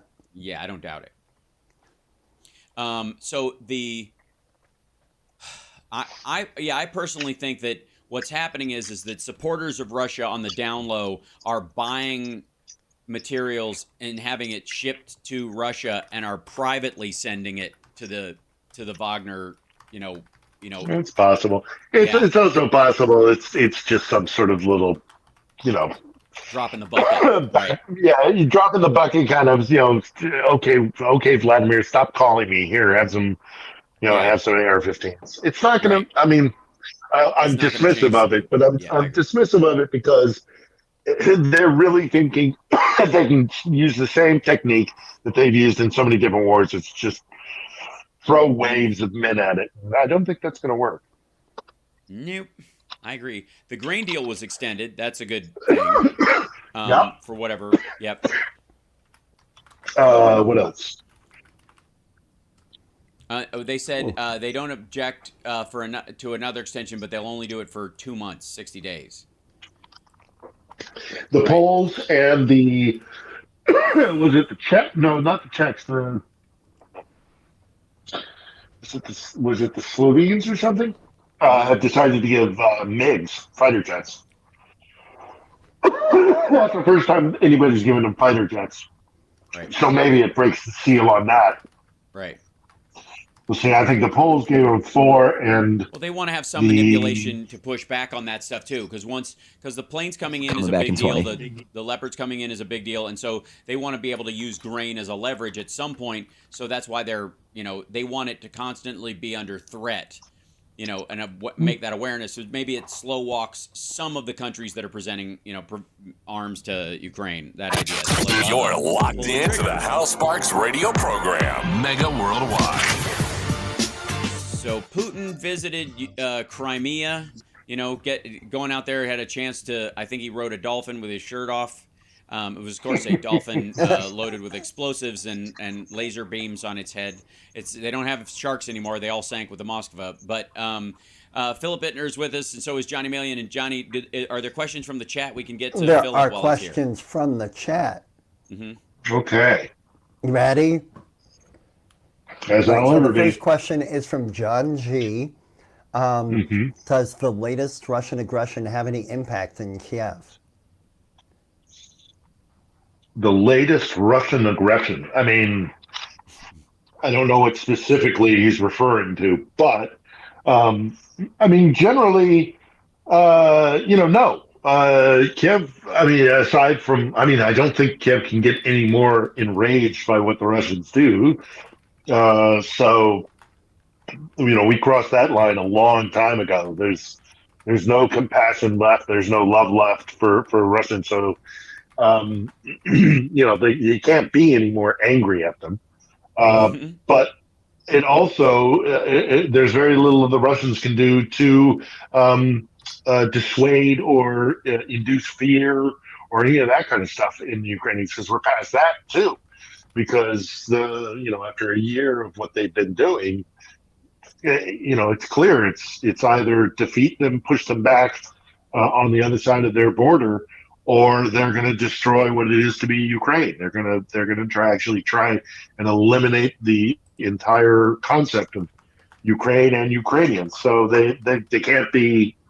There can't be more influence on them than that already is. So yeah, they've kind of pegged the meter on their world violence. Interestingly enough, 2 other things too. That Turkey made a big move towards ratifying NATO membership for Finland. They were holding out on that. Mm-hmm. They've now signed off on it. They Erdogan met with the Finnish prime minister. They had a good meeting, and then that was that. So Finland is going to be a member of NATO. That they removed their objection, and then the Moldovan prime minister announced this week. That they said they're not worried about a war in Moldova from Russia as long as Ukraine holds out, meaning that they're basically saying, look, if you let Ukraine down in this situation, we're next. Was one of we're next. Yeah, and they know it. That's true. Well, they know. They know. Yeah. I don't know why it is so hard for people to get it through their heads that Russia is a very serious threat and an aggressor, and has malintent in mind. All you have to do is ask all the people that have ever lived under the yoke of Moscow. They'll tell you more than anybody else. They'll tell you, we don't want to live like that. Why is it so hard? This narrative of that it was NATO expansion. It wasn't NATO expansion. It was countries running into the arms of NATO to create an alliance and allegiance against the Russians because they knew the nature of the Russians to be aggressors and to be to oppress their near abroad. So it's the Poles, the Moldovans, the Baltic states, the Czechs, of course, in the Caucasus, the Georgians, and no less here in Ukraine. So it's always those guys that seem to be warning us of the risk of Moscow. We just don't listen. The second domino gets nervous every time. MTG talks or something like that, and with good reason. Let's grab another question. Sure, I've got a question from Karen Webster. What is happening in Moldova? Well, we just kind of talked about it. There's the constant threat that they're going to try and do some sort of coup, that they're going to overthrow the government and install a puppet governor, puppet power structure. They've stopped several, attempts at that. They've caught people. They caught people in Poland recently who had that same sort of aim. I mean, you got to understand how effective their intelligence agencies are. They're really good at destabilizing countries. So that's what they're trying to do in Moldova. And as we already discussed, Moldova is of the mind that as long as there's a fight going on, they'll stand with the West, and that'll be somewhat of a shield for them. And by that, I'm including Ukraine. So we got another one? We do. Nick Rich 56 wants to know, what does Phil manage to do to unwind or relax? Oh, yeah. Life going on. Well, I mean, if at all. I mean, there's stuff to do. There's always stuff to kind of like tinker around on trying to improve my output and my content. And I play video games. There you go. All right. Whatever to distract yourself. Big hit, movie buff, big, consumer of content. And then there's, Kim's a Wonderful City, and I can go, around to the historical sites and all that kind of stuff. There's, there's lots. There's lots. Right. Is there I mean, we know you go to like a local restaurant, there's a local market near there or whatever. I think also the question probably entails, are people, for lack of a better phrase, soldiering on, keeping calm and carrying on in terms of having a social life as best they can under the guises, as they did in Paris during World War II, as they did anywhere when occupying forces were around or the threat of violence was ongoing. People tend to do that. Life finds a way. Saw that coming. I mean, there are also those who are desperate not to let the war affect them. And that's their way of defiance against the war. That's their way of defiance against the Russians, is to not let them change your life. So, you go about your daily life. I mean, I go to the market. I pick up some food for dinner. I do all the normal, mundane things. As millions of other Ukrainians do, and then the air raid sirens go off, and you have to decide whether or not you want to go shopping for that, whatever it is, or seek shelter. That's how we live. Right. Let's. We got a couple minutes, so let's grab another question before we get to the next break. Is the Russian army now using equipment from the 1960s? That's from Ed's 3D Tech. Yeah, we've heard just today. I don't know about the well, yes, they are using 1960, even older equipment. I don't know how widespread it is. It's any one sector. Like, you hear stories of them pulling out old sniper rifles from 1918, that kind of thing, even that far back. But You hear them pulling out infantry fighting vehicles from mothball from the 60s. You hear incidents of like a unit will run across a Russian unit with a box of Afghanistan war era grenades, which I just saw today.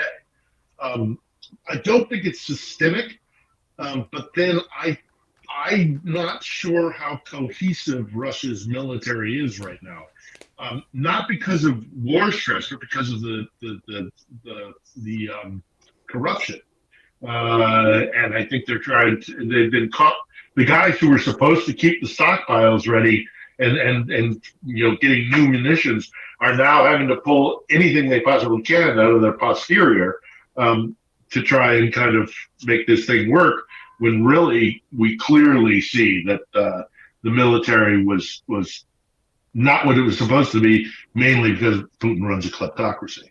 Mm-hmm. By the way, in the last, I guess since September, when the Ukrainians took back Kharkiv and areas around that in places like Izium, they apparently found the remnants of the, I guess the 53rd Anti-Aircraft Brigade, the ones that shot down the Malaysian Airlines MH17. That group, which has had a warrant out for it, since that happened internationally, members of it were deployed in Kharkiv at the beginning of this war, had set up an anti-aircraft battalion station there in an old toy factory. And when it was reclaimed, they found all the station stuff that you would expect to find when a bunch of guys, are there for a while and then bug out all at once. And that they had set up and effectively relatively close to the same area they were when they fired on the passenger jet. 200, almost 300 people, 298 people died. Mm-hmm. Yeah. Something like that. Yeah. And a Malaysian airline flight, which is just like, just like, could you have picked a flight of people less involved in what you're right after the disappearance? Yeah, right after the disappearance, that eerie disappearance. Yeah, exactly. Yeah, and the guy who we have radio transmissions receiving information about the downing of the flight, and then the recognition that they had not shot down a military plane, but they shot down a civilian flight and instantly called for the cover-up of it. A guy by the name of Strelkov, who went by his known gear was Gierkin. He is sitting in Russia right now. I believe he's somewhere outside of Rostov, and he is one of the biggest opponents and critics of the war because he's bitter because the Russians used the Donbass fighters as less than troops and kind of sent them on suicide missions. So those who say that, Moscow really cares about the people of the Donbass, well, the first thing they did was use the people of the DPR, which is the proxy group that they propped up in Donbass. Yes. Mm-hmm. They use them like cannon fodder, and so now Strelkov is in Russia complaining about it. So like, my point is, if they love the Donbass so much, then why do they treat them like trash? So that puts paid to the whole question. They're just protecting their poor Russian minorities in Ukraine. No, they don't care. They don't care. Right. We'll talk about this more on the other side of the break, and we'll have a bit of a happy ending, I think, because there's a couple of pieces of news that are going on. And then, of course, more with Philip Ittner. Follow him on Twitter at Philip Ittner, 1 L in Philip, 2 T's in Ittner. Johnny Million as well. And Johnny Million's got a new Twitch channel, twitch.tv/It's Johnny Million. That's me. All right, I'm just going to launch right into the Monty Python theme on my own. Is that how it works? I see. Well, we're separated. The timing would be off. I'm Hal Sparks. We'll be back right after this.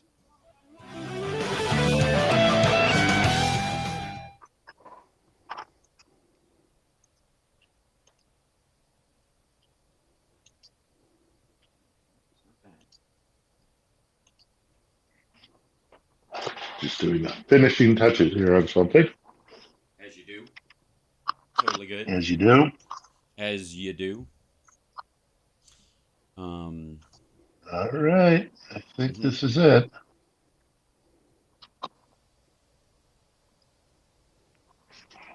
get myself another lawsuit. You can't go wrong. Almost done with the cough, I think. I hope.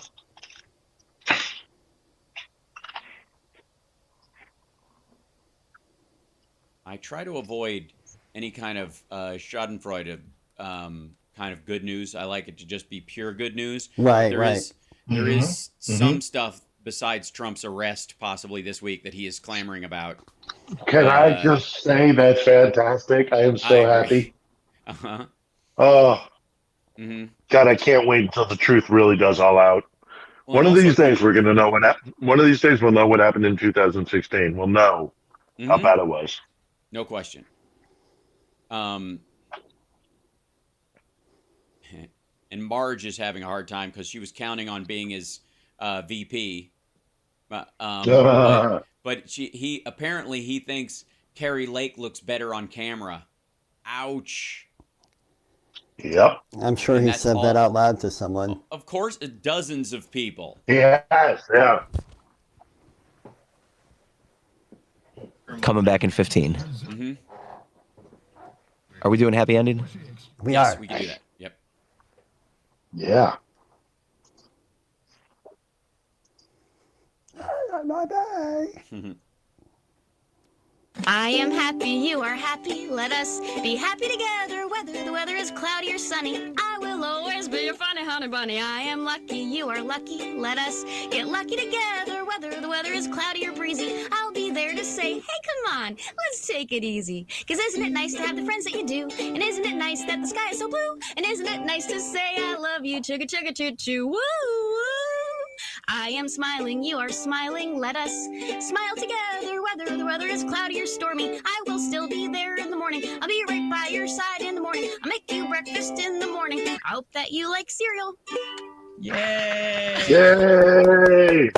All right, so there's I try to do. We'll have a couple more questions on the end of the show with Philip Bittner, from the chat at infotainmentwars.com or at twitch.tv/HalSparks or on the Facebook page, wherever you would like to gather, or even I guess you could tweet Johnny Million, but I don't know if he can farm that far. We'll see.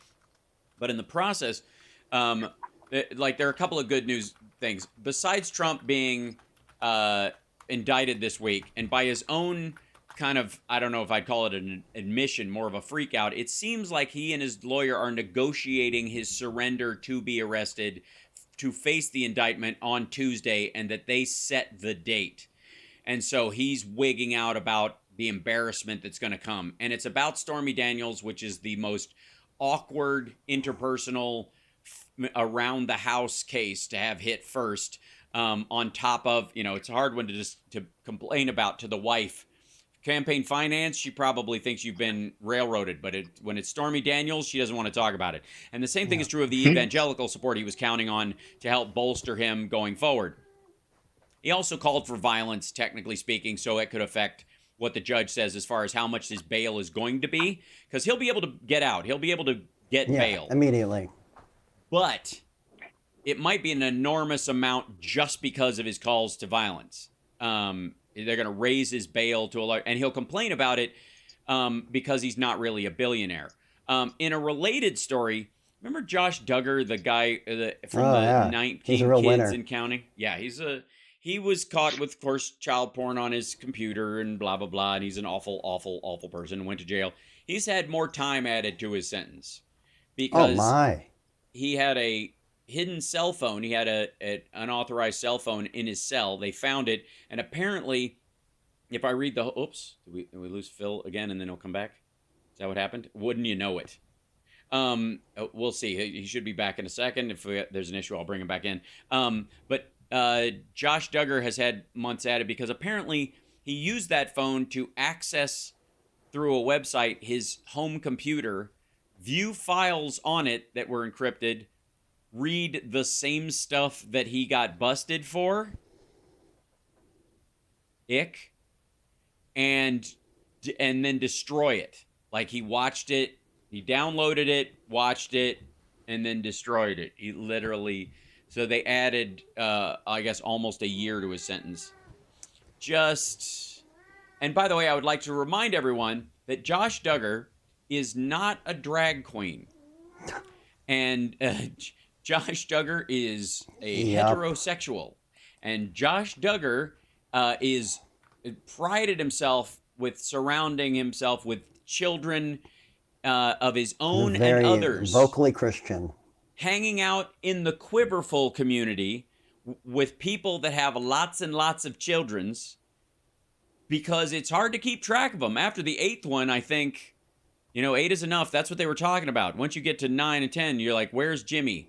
Do we have a Jimmy? I forget. If you're hanging around with crowds like that, and they're automatically letting you just kind of have sleepovers at the house because you got so many kids, and they've got so many kids, and you're a good Christian man, TM, not a real Christian, but a TM Christian, with a little copyright logo up at the corner. Right. That what crowd. Was the big reality show that he was on? 19 Kids and Counting. Yeah, something like that. Yeah, something like that. It was gross. Some people in the chat don't know who he is, which is wonderful. Yeah, it's been a bit, but he was part of that big breeding movement amongst the evangelicals, and they made a show about him. They made a reality show about how many kids. Oh my God, it was like Octomom double. Right. Plus, and ultimately he got arrested for having child pornography and trading it with other people and engaging in the exchange of it with people just like him, with just that many kids and that kind of stuff. It's a whole group of awful. I see social media accounts that will go through they find all of the sex crimes against children that happened during the week, and they'll say none of them were drag queens, but 4 of them were in youth the pastors. clergy. Right. 2 of them were teachers, and yeah, it's never drag queens. Remember at the height of it, To Catch a Predator, when that was on, and it just would make your skin crawl watching these guys show up and lurk, and I don't know if I want to go in, and okay, I'll circle the block a couple of times, and then there's I Chris think it's Hansen. only off the air because he caught a fish that was too big. What do you mean? He got somebody that was too famous? Yeah, someone too important. Oh wow. I wonder who that was. Yeah, I'd have to Google it again. I went down a rabbit hole once. It was someone in government. Wow. See, I would think that would be more of a reason why you would want a show like that on the air. I know. Oh, Phillips. I think Phillips back. We'll see. Let me grab his link and pop him back in. There he is. Oh, we're back. Yeah, excellent. See, it is a happy ending after all, Johnny Million. There you go. You were all doom-saying, and now we'll show you. Okay. I guess my happy end up. Oh, he went out again. Oh, we lost him again. Yep, there he goes. Oh, I was so close. You were right, Johnny Million. I was wrong to criticize you.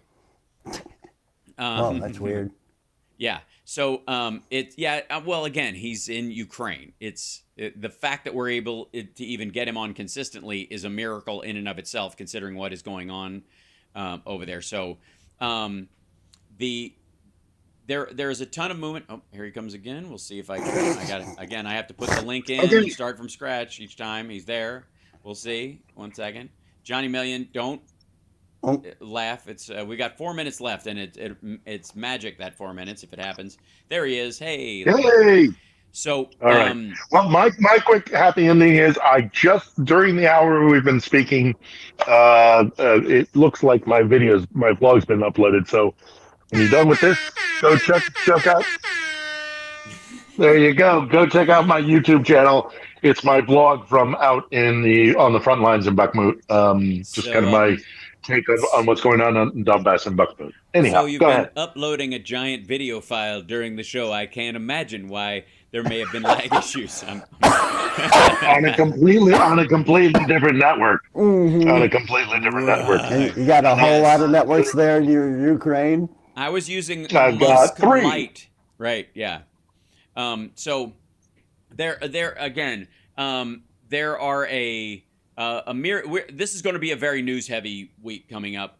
in terms of Trump's indictment and the like. The Russians will no doubt hide behind it to some degree. The ICC story will fade because they can't get him until he tries to leave the country or tries to go someplace and transitions over some country, and they're like, sorry, you got to divert your plane and land, which would be a fantastic and amazing thing if it ever happened. And they will take great care to make sure that it does not. Like Vladimir Putin, literally, he can go to certain countries, but now he's going to have to avoid the airspace of a lot of other countries. It's that in and of itself. Will it turn out? Will they get him? No. Will it make his life painful and very complicated on a level that irritates him nonstop? Yes. And so. Well, and it'll be debilitating. It'll be debilitating for Russia on the global stage. He won't be able to attend summits. He won't be able to go to G20, all these. He won't go to G20. He won't go to Davos. He won't go to any of that. And not only will he not go to that, but his teams will be hampered. They'll have one arm tied behind their back because while all the other nation states will have their world leaders there, Putin will never ever again go to one of those things. So there will be no unilaterals on the sidelines of whatever the Berlin Security Conference. That ain't going to happen. So. Yeah, it will not change anything, but it will be a humiliation, and it will hamper their foreign policy. Right. So yes, absolutely. By the way, we're out of time on the show or whatever, and we finally got you back. I'm glad you got to do your happy ending. Our other happy ending is new Convoy album out from Johnny Million. Go to convoyswamrock.com. It's out today. Show tonight there, and then lots coming up next weekend. I'm at Flappers, so all our patrons get a comedy show Saturday night, and then the following Tuesday, the Ultimate Jam Night. Big guests and an animal charity that we're supporting. It's going to be a great time. Eventually, we'll get Philip and Johnny in the same town, and we'll all sing Sweet Caroline or something. Anyways, and I've got my vlog just coming out. Go check it out and spread it. That's right, absolutely. Thanks everyone. Thanks Thanks so much, guys. Thank you, Hal. Cheers. That's what I say. Chicago. Check it out and spread it. That's right. What? You what now? Dirty. That's what I say. Oh, it's all dirty the time. That's swampy. It's Child. Swampy. I work with children. We do not play Convoy, Eric. Yeah. Everybody wants to know if we play the song Convoy. Oh, I see. We right. do not. You should write one though. I got a big old convoy. Yeah. Convoy. Mm-hmm. I mean, ultimately, you should at least be prepared at any given time to do that song, like that's your Freebird, and you should be able to do any song off the Smokey and the Bandit soundtracks. Just as a rule, you know what I mean? Eastbound and Down, or at the very least. What were the Clint Eastwood movies that were supposed to compete with? Any which way but loose, every which way you can. Any which way you can. Any way you can. I was obsessed with that. Right Earl. Oh, right turn, Earl. Right turn, Clyde. Yeah, Clyde. Not Earl, yes. right. Yeah, Clyde poops in squad Silly cars movies. and stuff. Clyde was actually 3 different orangutans. The first one was killed by his trainer right at the conclusion of filming because it tried to kill him. God. And so the one they used in the promos after that was a different orangutan because the first one had tried to tear him to pieces. That's just what that second orangutan wanted you to think. That's that right. Second orangutan had designs. It's the understudy knew. Yeah. He was whispering in his ear. Hal, did you ever see Nope? Yes, I saw Nope. Yeah. Nope. There's a great chimpanzee. Oh yeah, there is. Yeah. The chimpanzee story in Nope is the scariest part of the whole movie. It really is. Like the rest I'm of it is just obsessed with that stupid. movie. I love the movie. I It's love not it too. stupid. I enjoyed it, but comparatively, like the idea that the eating thing in the sky and the sky worms and kind of idea of that stuff that's been around for a while. There's a belief system in the same people who believe in hollow earth also believe that that UFOs aren't UFOs, that they're these living creatures that live in the sky like deep sea creatures live in the ocean, and the pilots have known about it forever and NASA hides it, but that they just eat things and all the down planes just been eaten by these. It's like that kind of shit all the time, and I like that stuff. but it's not one of my favorite nutso conspiracies. It's not at quite Bigfoot level. Well, I never heard of it. And when the entrails and watches and body parts fell from the sky, I was all about it. But I will say the scariest part of the whole movie is that backstory about the chimp on the television show that went nuts waiting underneath the catering table. Oh, the kid's point of view when he's like 8 or 9 and he's watching the monkey tear everybody to pieces and he's hiding under the thing and wondering if it will discover him, which is effectively that's Hitchcock. MF Creations in the chat said Trump was the third orangutan. Right. Well, and the Hitchcock described how he did tension was he would put two people kissing on a couch. And they were kissing on the couch or whatever, and then slowly pan down to reveal a bomb under the couch. That's how he creates his tension. And he goes, there's two ways to do it. You can start on the bomb and then go up to the people kissing, or you can start at the kissing and go down. But those are the two directions for tension.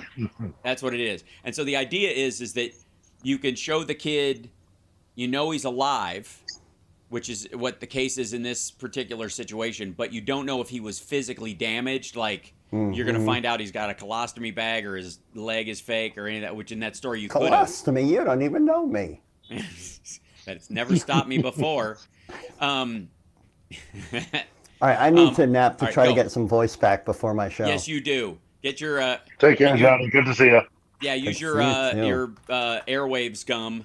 And oh, yeah, you know it. Oh, and I got some Vicks 20% menthol Vapo-Cool that'll drops. do it.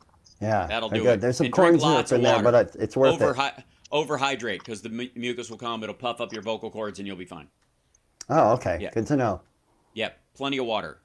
Anyways, pee clear before every show. That's what I do. And a Tums or something in case you get acid reflux during the show. Because even if you don't get acid reflux... that doesn't usually happen to me, thank goodness. Knock wood. Yeah. All right. Well, that's been an issue when I sing really hard and really high notes. I bet, yeah. Your abdomen squeezes and it pushes your stomach acid. Yeah, I burp a lot when I sing. Yep. That's what whether you have good technique or not, it will affect you. And that's what happened to what's-her-name's sister when she sang on Ashley Simpson, when she sang on SNL. And she's, oh, really? She got a case of the burps? She had acid reflux, and that's why they ended up going with a tape, she said. And somebody needed to tell her that it was because she was gut forcing the songs and she had too much acid probably from stress, and that's what brought it up. You don't even have to have acid ruined reflux. It for everybody. She screwed it up. Well, no, just her. Anyways, because oh yeah, everybody else still lip syncs. That's right. Yeah, it's no problem. We'll go see Steel Panther at some point. Wow. All right. Anyways, love you. Be safe, Phil. Take care. Go. All right. Text me whatever your online gaming name is, and we'll play Call of Duty together. It'll happen. All right. Anyways, cheers. Okay. All right. Bye. Take care. See you later. Cheers. All right. Bye. Thanks. And thank you, chat guys, for hanging out today. Hold on. Let me take my earpiece out. I don't know why the other one is being so lame and broken and weird and stuff like that, but it happens. It's a very strange little effect, but we'll hopefully solve it at some point. Much love. I'm taking my kid to go eat dumplings, which is a good time. And I will see you guys. Again, no morning show on Monday, but an afternoon show. I have reached out, by the way, to Chris Titus and a few others to see if I can get them on the show this week, including Driftglass and Blue Girl from Crooks and Liars on Friday, perhaps. So we'll let you know. I'll put up graphics and schedule those shows so you'll know to look there. And then it may come to, I have so many people I want coming in here that I might have a special guest in the afternoon show who might want to do a ride along watching clips with me now that I've got the audio sorted out. So a couple of people people like Carlos Alazraqui. I don't know why I just saw somebody's name started with MEN in the thing and it made me brain fart. Got Carlos Alazraqui coming in there. And then just a couple other people. We'll see. And that might even be a Titus thing too, at some point in the future. So yeah, we're working on it. Anyways, much love. Thanks very much. Take care of yourself. Take care of somebody else. Thank you to our patrons. You're why we're here consistently. Thank you for the super chats. You guys make the Saturday show entirely possible. And everybody else, I appreciate it. And the The subscriptions, especially, that's what lets people know we're here. So give those thumbs up, subscribe, and we'll clear that 50K hump sometime soon. I think I figured out the key to what it will do. You know what's going to help us clear the 50K mark? I think I figured it out. It's